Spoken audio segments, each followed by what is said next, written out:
नमस्कार, आप देख रहे हैं एमएच प्राइम। मैं हूं आपके साथ खुशबू शर्मा। दोस्तों, कहते हैं कि जिंदगी जीने का मकसद खास होना चाहिए और अपने आप में विश्वास होना चाहिए। यूं तो जिंदगी में खुशियों की कोई कमी नहीं, लेकिन खुशियां मनाने का अंदाज होना चाहिए। बदलते वक्त में, बदलते दौर के साथ इंसान बदल रहा है, उसकी ख्वाहिशें बदल रही हैं, उसकी इच्छाएं बदल रही हैं और अब ज़रूरतों में भी बदलाव आ रहा है। लेकिन कैसे अपनी ज़रूरतों को पूरा करें, उसके लिए ज़रूरी है कि इंसान मेहनत करे और तिनका तिनका जोड़कर अपने सपनों का महल खड़ा करे। लेकिन जब हम विश्वास की बात करते हैं, भरोसे की बात करते हैं, आगे बढ़ने की बात करते हैं, तो हमें ऐसा लगता है कि हम जो मेहनत करके कमाते हैं, हमारी जो जमा पूंजी है, उसको किसी ऐसी जगह पर इन्वेस्ट किया जाए, किसी ऐसे जगह पर हम लोग रख सकें जहां पर पूरे भरोसे के साथ हमारे उस पैसे की देखरेख हो सके, रख रखाव हो सके और वो प्रॉफिट के साथ हम तक पहुंच सके। समझ गए होंगे आप मेरी बातों से। बिल्कुल, मैं किसी बैंक से जुड़ी ही बात कर रही हूं, क्योंकि आज हम पहुंचे हैं पंजाब सिंध बैंक, जहां पर एमडी साहब हमारे साथ जुड़े हुए हैं। स्वरूप कुमार साहा जी हमारे साथ जुड़ गए हैं और उनसे जानेंगे कि बैंक धीरे धीरे कितनी तरक्की कर रहा है, आपके और हमारे पैसे इस बैंक में सर के पास कितने सुरक्षित हैं। सर नमस्कार, बहुत बहुत स्वागत है आपका एमएच1 पर। सर, ये जानना चाहेंगे, आपके रिजल्ट्स आ गए हैं Q1 के, क्या कहेंगे, किस तरह से तरक्की हो रही है और इस बार के रिजल्ट्स पहले के रिजल्ट से कितने डिफरेंट हैं? Thank you. नमस्कार। आपने पहले रिजल्ट्स हमारा कवर किए होंगे। लास्ट ईयर 21-22 में हमारा बहुत अच्छा नेट प्रॉफिट हुआ था। 1039 करोड़ का नेट प्रॉफिट हुआ था, जो एक रिमार्केबल प्रॉफिट था, जो कि बैंक का एक हिस्ट्री का एक माइलस्टोन बन गया है। तो हमारा ये चैलेंज था, इसको कंसिस्टेंटली और आगे कैसे ले जाएं। तो इस बार भी हम खुशी हैं आपको ये बताने के लिए कि ये फाइनेंशियल ईयर 22-23 का जो फर्स्ट क्वार्टर का रिजल्ट आज हमने डिक्लेयर किया है, इसमें हमारा नेट प्रॉफिट 205 करोड़ हुआ है, जो कि 17.88% YOY ग्रोथ है लास्ट ईयर से। लास्ट ईयर Q1 में 174 करोड़ थे।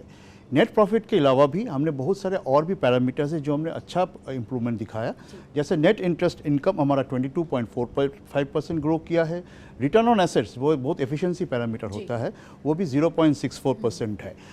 और नेट इंटरेस्ट मार्जिन एक और बैंकिंग सेक्टर में एक बहुत इंपॉर्टेंट एफिशिएंसी पैरामीटर है, वो भी हमारा इंप्रूव करके 2.92% हुआ है। कासा डिपॉजिट्स हमारा 11% से ऊपर ग्रो किया है। रिटेल, एग्री, एमएसएमई मिलके हमारा 15.88% ग्रो किया है। और आज की विषय में एसेट क्वालिटी एक बड़ा सा इंपॉर्टेंट फैक्टर है।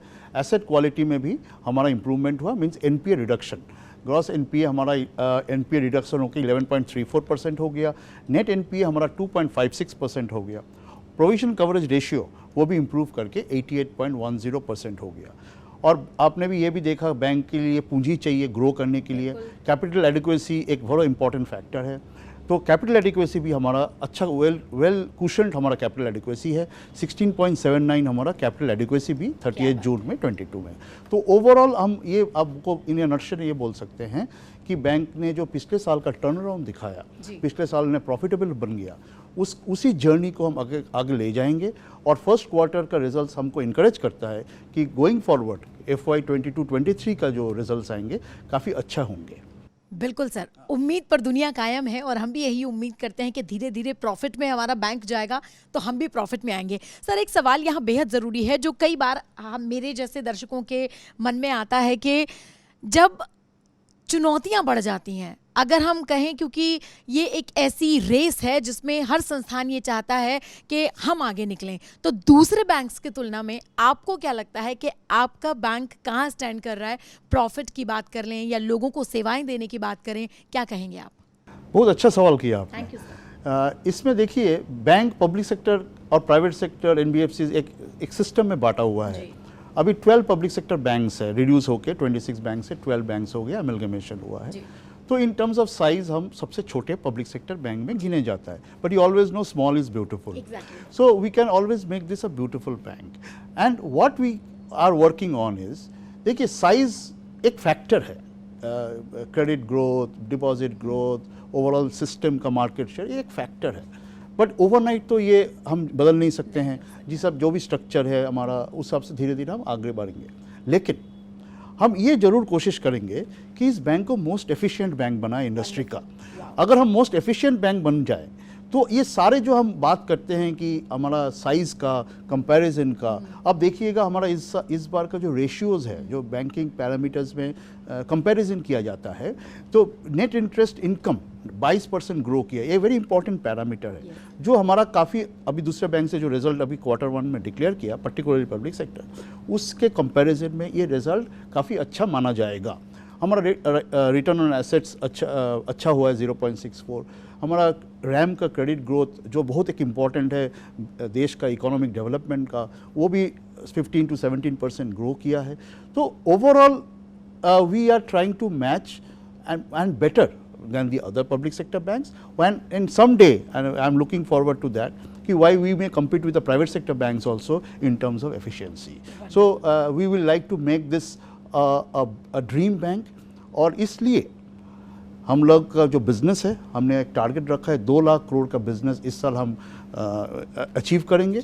जो अभी मार्च में 1,70,000 था, अभी 1,74,000 है। तो हम सोचते हैं कि ये 2 लाख करोड़ का लक्ष्य हमें पहुंचना चाहिए, ताकि हम भी मार्केट में एक इम्पैक्ट रख पाएँ कि we are also a great bank, though small but great. Exactly sir, एक और चीज़ यहाँ पर सवाल ये उठता है कि जब भी हम कभी बैंक की बात करते हैं, अब दर्शकों की बात कर रही हूँ, एक बड़ा झंझट सा महसूस होता है। अरे यार, बैंक जाना है, इतना टाइम ख़राब हो जाएगा, लंबी लाइनें लगी होंगी, सिस्टम नहीं चल रहे होंगे, ये बड़ी परेशानी है। तो इसके सुधार के लिए हालांकि लगातार आपकी ओर से ये कहा जाता रहा है, पहले भी मैंने कुछ इंटरव्यूज़ किए हैं कि यू वर्किंग ऑन दैट, और आपने इसको डिजिटल करने के लिए बहुत कदम भी उठाए हैं। तो कहाँ तक ये प्रोसेस चल रहा है? आपने एकदम सही बोला कि आज की कस्टमर एक्सपेक्टेशन बहुत बढ़ गया, पर्टिकुलरली कोविड सिचुएशन के बाद जब ये डिजिटल ट्रांजैक्शंस का दौर चालू हुआ है। पीपल्स कस्टमर्स, पर्टिकुलर कस्टमर्स का जो एक्सपेक्टेशन है, कस्टमर का जो बिहेवियर है, वो काफ़ी चेंज हो गया। We also as a person individually, हमारा भी behaviour of purchasing goods, selling goods, and we are also changed. So people are now more used to home deliveries and purchasing online through Amazon and Flipkart sector, one click system. So we are in a service sector, we have to compete there. So हमने digital journey, जो आपने सवाल किया कि digital में हम कहाँ progress किया, पिछले साल हमने बहुत लगातार इसके ऊपर काम करने के बाद हमने लास्ट ईयर एक PSB यूनिक करके डिजिटल ऐप लॉन्च किया, जो इंडिविजुअल कस्टमर्स और कॉर्पोरेट कस्टमर्स को भी हेल्प करेगा। सो हमारा कोशिश अभी इस साल का ये रहेगा कि ये जो हमने ऐप एक बनाया, इसको कस्टमर्स तक पहुंचाए, आउटरीच करें कि हर मैक्सिमम टू मैक्सिमम कस्टमर्स इसको बेनिफिट उठाए। इसमें कुछ इनिशियल टीथिंग इश्यूज़ होते हैं, वो टीथिंग इश्यूज़ हम धीरे धीरे इसको हम एक एड्रेस कर रहे हैं, और हम ये कोशिश करेंगे कि ये ऐप एक मॉडल ऐप पूरा इंडस्ट्री में बने, and Punjab Sind bank can do that, and we are working very hard on that, so that more and more customers did not go to the branches.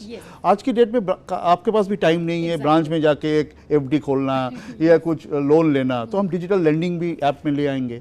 अगर आपको मान लो कोई म्यूचुअल फंड में पैसा इन्वेस्ट करना है, आप हमारा कस्टमर है, हम आपको ऐप के थ्रू कर देंगे। ओह थैंक, दैट्स वेरी अच्छा, very nice to hear that. So I don't know whether you have downloaded the PSB unique app on the savings account holders के लिए, बट उसमें जो भी इनिशियल टीथिंग इश्यूज थे वो काफ़ी हद तक धीरे धीरे हम एड्रेस कर रहे हैं। मोर एंड मोर सर्विसेज उसमें लेके आएंगे, ताकि आपको भी एक यूज़र फ्रेंडली एक माध्यम मिले कि आप भी बैंक के साथ कनेक्ट रहे, लेकिन ब्रांच में ना जाना पड़े। So that is more important. So it is easier said than done, frankly speaking, but we are working very closely towards that. पिछले 10 ईयर में भी पूरा बैंक का मैनेजमेंट इसमें वर्क किया।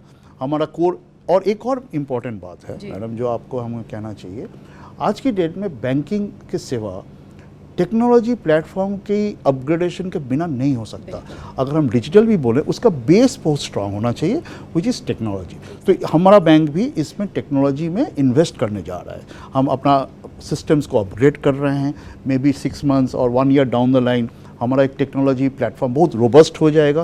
पैरेलल हमारा डिजिटल का जो जर्नीज़ हैं वो हम लेके आएंगे। जैसे आपको एक एग्जांपल के तौर में बता सकता हूँ, प्री अप्रूव पर्सनल लोन। मान लो आपको एक पर्सनल लोन चाहिए 2 lakh 3 lakh, depending on your requirement, and you are eligible, you are maintaining accounts with us, so we can offer you that through a digital source. It will pop up in your mobile app that you have got a pre-approved offer, and with 2-3 clicks or 4 clicks, whatever we look into it, your account will be credited in 5 seconds. Wow. We are working towards that extent. We have got the product per se. Now we are onboarding on the digital. So maybe in a month or so, we will be in a position to offer that to the customers, and that will be a great enabler for us. Again, see, our bank didn't have a credit card business. Yes. Our bank didn't have demat account business. Yes. Our bank didn't have mutual fund business. Yes. So many of the things, and these are all important. That's why I asked about the comparison to the other banks. Yes. We are a bit behind, but don't worry. I assure you, madam, that this we are taking care, and within 3 to 5 months, you will find that we are also offering these products in the same way as the other banks are offering, because any public sector bank fundamentally goes through a process for implementation. So we have to take that much time. But all these things will add not only customer convenience, but also will allow us to reduce our cost of operations, which is also very important. Wonderful. Reducing cost is also important. Yes. So the more and more I go on a digital platform, the more and more I can reduce my cost. So it is a win-win situation, both for the customer and for the bank. तभी कहा जाता है कि सेवा ही दिए है. Yes. Tagline. Yes, of my bank. Correct. और ये बहुत ज़रूरी भी है. सर, चलते चलते मैं चाहती हूँ कि जो दर्शक हमारे MH1 के ज़रिए आपको देख रहे हैं, सुन रहे हैं, या जो लोग आपके साथ अपना खाता कह लें या जो भी मेंटेन करके चल रहे हैं, या जो नहीं हैं, उनको अपने से जोड़ने के लिए क्या कहेंगे आप? मैं अपने सारे कस्टमर्स को ये निवेदन करना चाहूँगा कि पंजाब सिंध बैंक में आप जो एग्जिस्टिंग कस्टमर है, काफ़ी सालों से जुड़े हैं. मेरे को मालूम है कि हमारा कस्टमर लॉयल्टी बहुत स्ट्रॉन्ग है. हमारा बैंक का कस्टमर्स, मैं इस जितना पीरियड मैं इधर हूँ, मैंने देखा 70 साल 80 साल कस्टमर्स हमारा बैंक में हैं. तो हम आपको ये अश्योरेंस देते हैं हमारा बैंक के बिहाफ में, that the bank, though it is small, it is going to become one of the most efficient banks in the industry. आप हमारे साथ जुड़े रहेंगे, और हम आपसे ये निवेदन करेंगे आप मोर एंड मोर कस्टमर्स को ऑनबोर्ड करिए हमारा पंजाब सिंध बैंक में, और हमारी तरफ से बेस्ट ऑफ सर्विसेज मिलेगा, बेस्ट ऑफ डिजिटल सर्विसेज मिलेगा, टेक्नोलॉजिकल सर्विसेज मिलेगा. हमें अश्योर करते हैं कि बैंक जो ट्रांसफॉर्मेशन शुरू किया था पिछले साल, that will carry on and will attain greater Heights आप सबके सहयोग से. बहुत बहुत शुक्रिया सर, आपने हमें समय दिया, और ख़ास तौर पर जो कई सवाल कस्टमर्स के मन में होते हैं, उनके सवालों के जवाब दिए. और एक बार शुभकामनाएं आपके बढ़ते हुए प्रॉफिट के लिए, कि इसी तरह से कस्टमर और आपके बैंक के बीच विश्वास हमेशा बना रहे. बहुत बहुत शुक्रिया सर हमसे बात करने के लिए. और मुझे वाकई ये कहते हुए हमेशा बहुत खुशी महसूस होती है कि जिस बैंक पर हम सबसे ज़्यादा भरोसा करते हैं, या जहाँ भी हमारा खाता होता है, अगर वो बैंक लगातार प्रॉफिट की ओर जाता है, तो इसका मतलब आप यही समझिए कि आपने पैसे बिल्कुल सही जगह इन्वेस्ट किए हुए हैं. यानी ये बैंक आने वाले समय में आपके पैसे को सिक्योर तो रखेगा ही, बल्कि कुछ और ऐसी अपॉर्चुनिटीज़ आपको दी जाएंगी जो आपके पैसे को दिन दुगनी रात चौगनी बढ़ोतरी की ओर लेकर जाएगा. तो फिलहाल इस मुलाकात में इतना ही. मुझे दीजिए इजाज़त. बाकी चीज़ों के लिए देखते रहिए MH1 प्राइम. नमस्कार.